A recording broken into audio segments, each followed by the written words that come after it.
Hi, John Chapin with your latest sales tip. And today I'm going to talk about how to get past the sales objection. We're going to pray on it. Obviously not a super common objection. That said, if you're in sales long enough, you will eventually get it. The problem, because it's so uncommon, most salespeople don't prepare for it. So when they do hear it, they're like a deer in the headlights.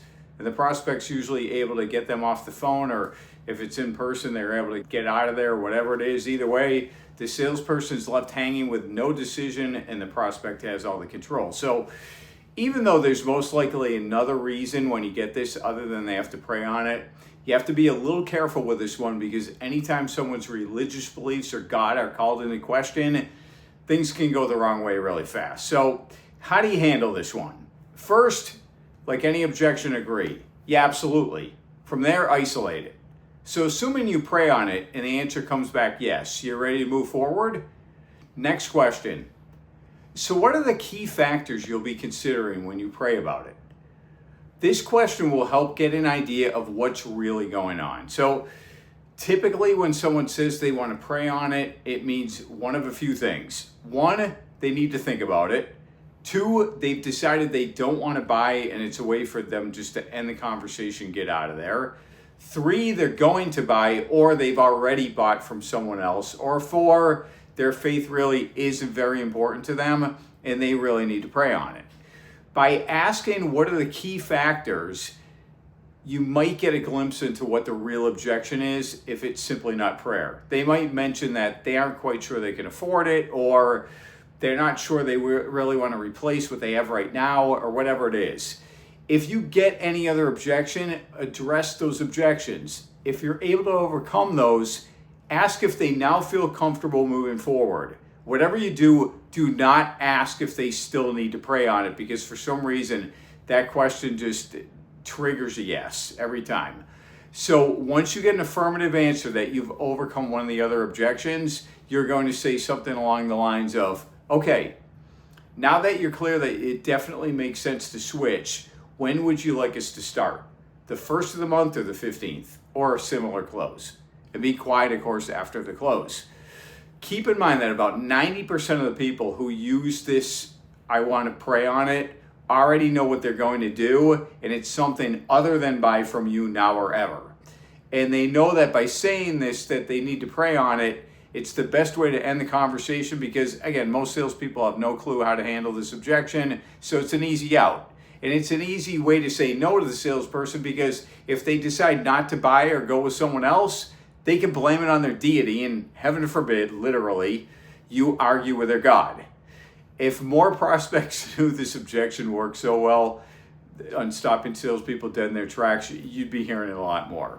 So keep in mind that in most cases, the prayer objection is rarely the real objection, and if you ask one or two probing questions, you're likely to find the real issue. That said, here's some other ways to handle this objection. First response, absolutely, I'll tell you what, we'll pray with you. What additional information do you need from us to ask for guidance? Here's a second response that you can use if you too are a person of faith. In that case, you can say, good, you should pray about it. This is a very important decision. Do you mind if we pray together? If they agree, say, I happen to have a special prayer that I used for this occasion. Let me go get it.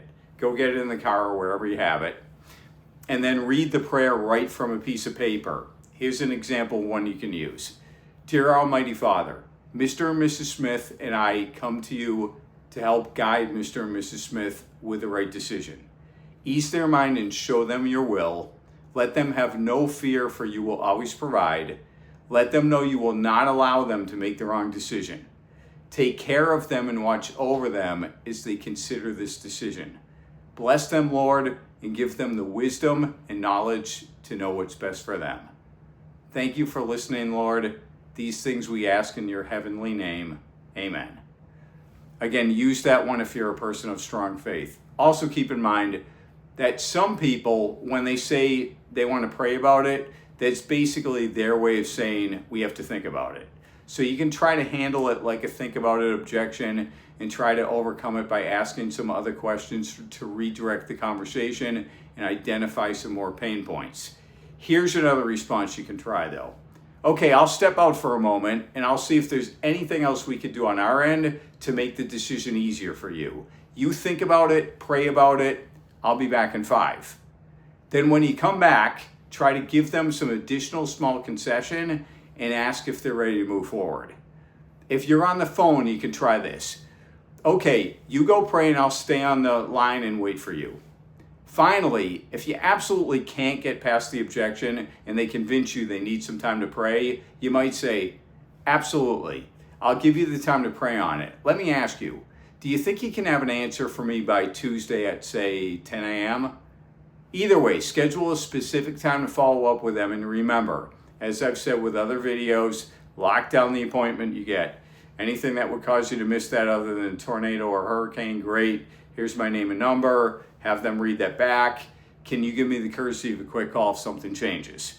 Okay, so if you found this video helpful, hit the like button, subscribe to more real-world sales tactics if you haven't already, and let me know in the comments, what's the toughest objection you've ever faced? And then I'll do my best to do 1 or 2 videos on it.